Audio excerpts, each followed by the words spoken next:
네, 9월 13일 멤버십 라이브 파트 2 이어가도록 하겠습니다. 지금 이스탄불에서는 CBDC 컨퍼런스가 진행이 되고 있어요. 이건 지금 CBDC 컨퍼런스의 이 파트너들, 그러니까 쉽게 말하면 스폰서 역할을 하고 있는 기업들이겠죠. 맨 앞에 AWS, 아마존 웹 서비스가 나와 있고 옆에를 보니까 리플이 올리고 있습니다. 그런데 이들 여기까지는 골드 파트너, 실버 파트너로서 R3가 또 이름을 올리고 있습니다.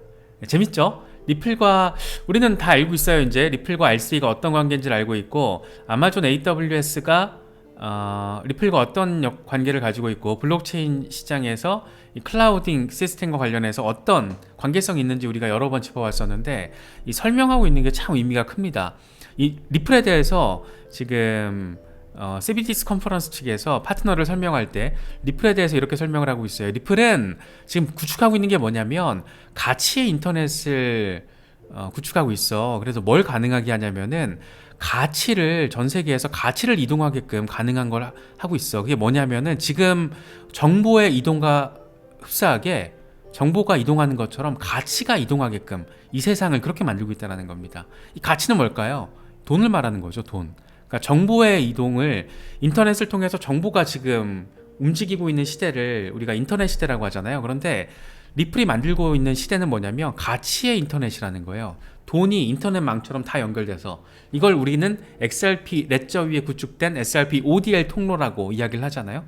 되게 멋있게 표현을 했더라고요. 그래서 이게 의미가 있고, 어떤 그 블록체인 인프라를 구축하고 있는 이 레저를 구축하고 있는 DLT라고 하죠.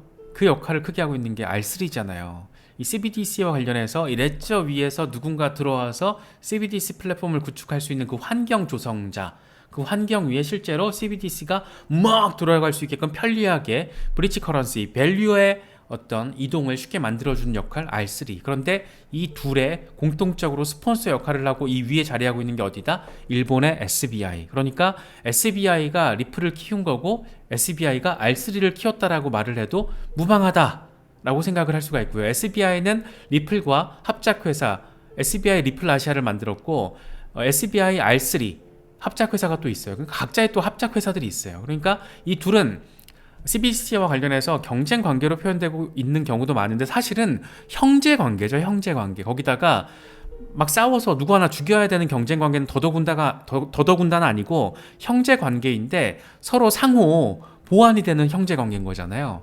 되게 재밌는 관계입니다. 그래서 리플과 R3 좀 오래오래 우리의 어떤 인생살이 과정에서, 투자 과정에서 우리가 계속 조금 접하게 될 그런 브랜드.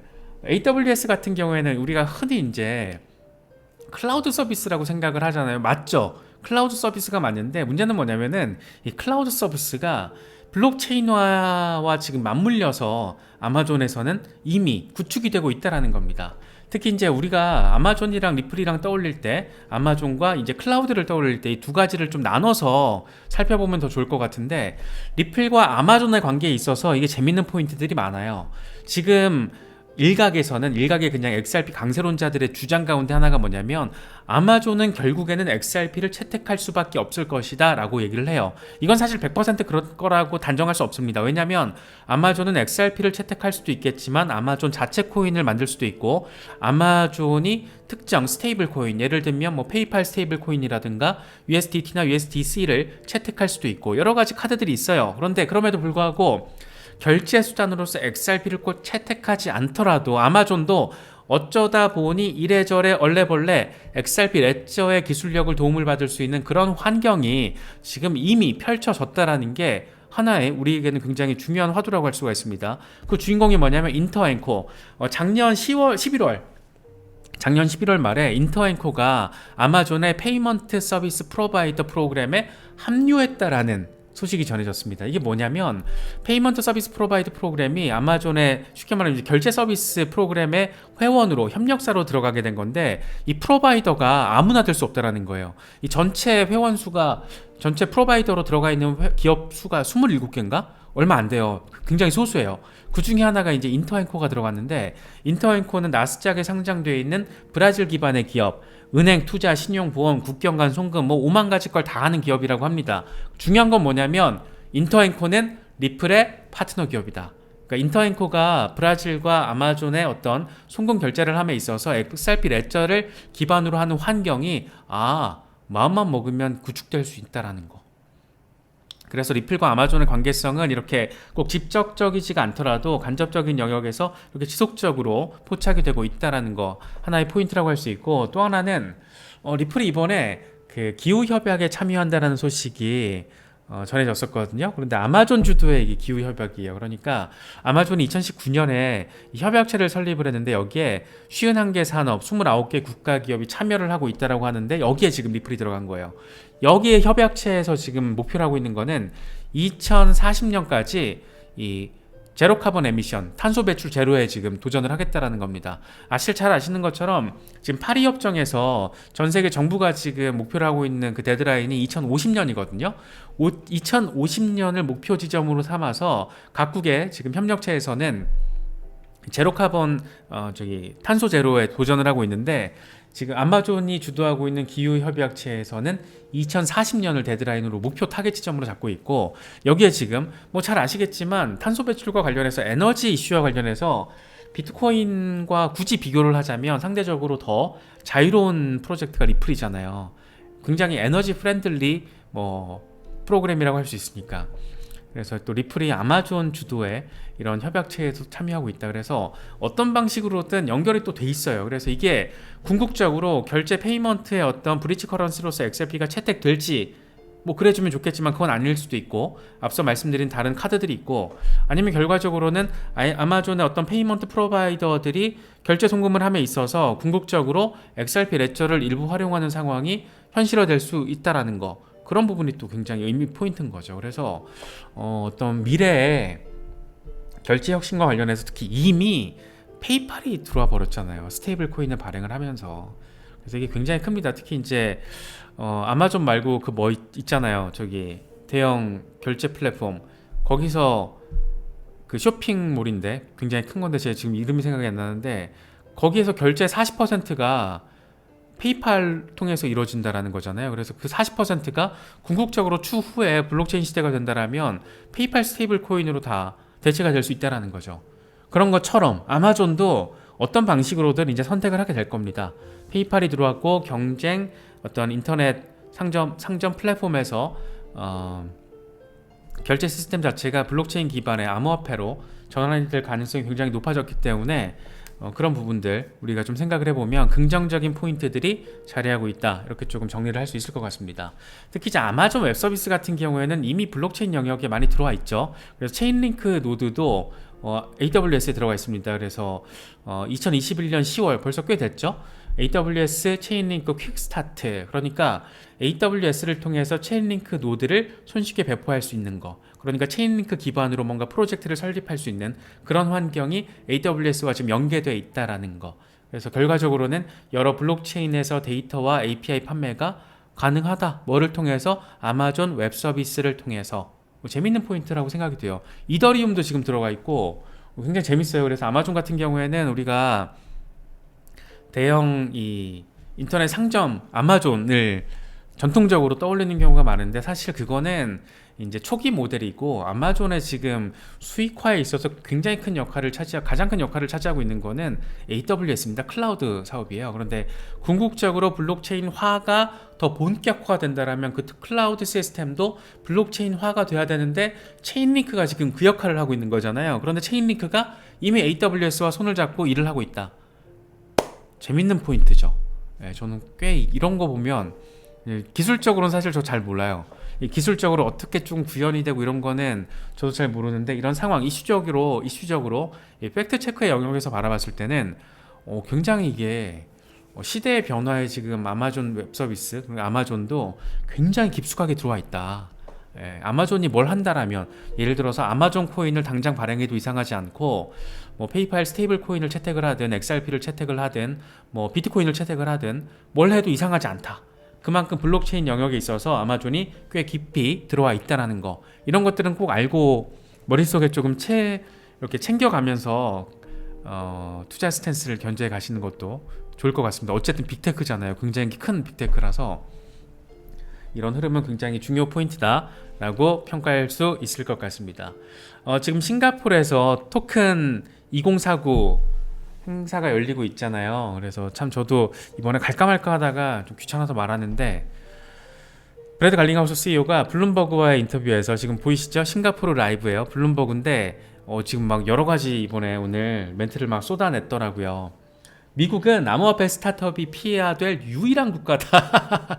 뭐 이런 얘기도 해요. 그러면서 미국이 소비자를 보호하는 동시에 암호화폐 혁신을 장려하는 정책을 빨리 만들어야 된다. 지금 법이 없으니까 SEC가 저렇게 미친 척 날뛰는 거 아니야. 이런 얘기를 합니다. 그래서 SEC는 이미 패배한 싸움, 그러니까 이제 약식 재판 얘기하고 있는 거죠. 패배한 싸움을 계속할 수 있는 무한한 자원을 가지고 있다. 이건 뭘까요? 세금 낭비한다라는 겁니다. 지금 세금 낭비한다라고 꼬집고 있는 거죠. 우리는 지금 SEC와의 소송 비용에서 1억 달러 이상을 썼다. 돈은 많이 썼는데 우리 돈으로 이게 지금 1,300억 원이 넘는 거잖아요. 어마어마하게 돈을 썼죠. 진짜 이거는 리플 정도 되니까 하는 거예요. 이 메이저 프로젝트로서 리플 정도 사이즈가 되니까, 현금 유동성이 있으니까 이 정도로 지금 소송 대응하고 있는 거지, 잔챙이 애들은 이거 어떻게 대응이 이렇게 안 되죠. 그래서 1,300억 원 2년 동안 쏟아부으면서 지금 소송 대응을 하고 있는데, 그럼에도 불구하고 우리는 최종적으로 승소를 예상하고 있다. 승소를 기대한다라는 게 아니고 승소를 예상한다라고 표현을 합니다. 재밌죠? 그러면서 그런 얘기도 했어요. 지금 올해 채용 인원의, 전체 채용 인원의, 리플랩스 채용 인원의 80% 이상이 미국 밖에서 이루어지고 있다는 거예요. 그러니까 미국이라는 시장이 개판이니까 스타트업이 피해야 될 유일한 국가. 그러니까 미국 빼고 나머지 나라에서는 굉장히 훌륭하게 사업을 할 수 있는데, 미국은 그게 안 된다라는 얘기를 이렇게 직설적으로 하고 있습니다. 재밌죠. 그래서 어쨌든 리플랩스 입장에서는 굉장히 전폭적으로 지금 소송 대응도 하고 있고, 이건 사실 이제 여론전 차원으로도 바라볼 수 있는 건데, 적극적으로 CEO가 나서서 이렇게 여론전 캠페인 양식의 멘트들을 날려주고 있다는 것도 XRP 홀더분들은 참고를 하시면 좋을 것 같습니다. 리플 밸류 리포트 2023 어제 짚어봤던 건데, 이제 2027년까지 국경 간 결제 규모가 250조 달러가 예상이 된다. 그래서 각 주가 붙어서 이게 어디 출처인가 봤더니 영란은행 올해 보고서였어요. 크로스보더 페이먼츠라는 제목의 올해 보고서인데, 이걸 보고 이 웰스파고의 자산관리 매니저 셰넌 소프가 이런 얘기를 합니다. XRP는 500달러도 충분하지 않을 것 같아 라는 얘기를 해요. 그러니까 500달러 정도로는 이 250조 달러 규모의 국경 간 송금을 XRP가 못할 것 같은데, 그 수요가 그만큼 많아지게 되면 500달러 크게 더 돌파할 것 같은데, 이런 얘기를 해요. 그러면서 이 사람이 8월에 이런 얘기를 했었죠. 스위프트가 하루에 처리하는 게 메시지 처리 건수가 4,480만 개인데 이건 XRP의 절반이다. 그래서 XRP가 스위프트보다 훨씬 더 빠른 결제 이 시간, 그리고 더 효율적이고 이상적이다. 뭐 우린 다 알고 있는 겁니다. 그러면서 하는 얘기가, 가정을 해요. 750억 XRP가 유통이 되고 1000개 기관에서 사용을 한다라고 하면 XRP는 4개월에서 7개월 안에 100달러에서 500달러까지 도달 가능할 것이다. 이런 얘기를 합니다. 그러니까 1000개 기관이면 기관당 7,500개 이상을 가지고 있어야 되는 건데, 그렇게 되면은 수요가 높아지는 거기 때문에 XRP 가격은 100달러에서 500달러까지 갈 수밖에 없을걸? 이런 얘기를 하는 겁니다. 그런데 기관이 더 많아지거나 기관당 원하는 액수가 더 커진다라면, 유동성이 더 커진다라면 이거 뭐 XRP 가격 어마어마할 텐데, 근데 여기서 하나의 맹점은 뭐냐면 스위프트를 대체한다라는 전제가 깔려 있죠.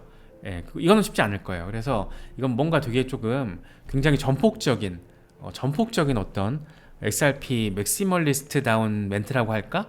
그래서 4개월에서 7개월 안에 개인적으로는 500달러 가기 어렵다라고 보는데, 뭐 이렇게 되면 좋겠지만 이게 될까요? 7개월 안에 스위프트를 대체할 정도로 XRP 기반으로 기관들이 1000개 이상 기관들이 들어와서 이게 될까? 쉽지는 않을 거예요. 기간은 좀 오래 걸릴 수 있는데 궁극적으로는 전 될 거라고 신뢰하고 있거든요. 그래서 셰넌 소프의 말처럼 100달러에서 500달러, 그래서 이 양반이 100달러에서 500달러 얘기를 했는데 250조 달러? 이거 보고 나니까 500달러 안 될 것 같은데 더 넘어설 것 같아. 이걸로는 구동이 안 돼. 500달러 수준은 구동이 안 돼. 훨씬 더 많이 수요가 있을 거야. 이런 얘기를 하고 있습니다. 그런데 또 영란은행에서 이런 데이터가 나와주니까 확실히 국경 간 송금 이슈는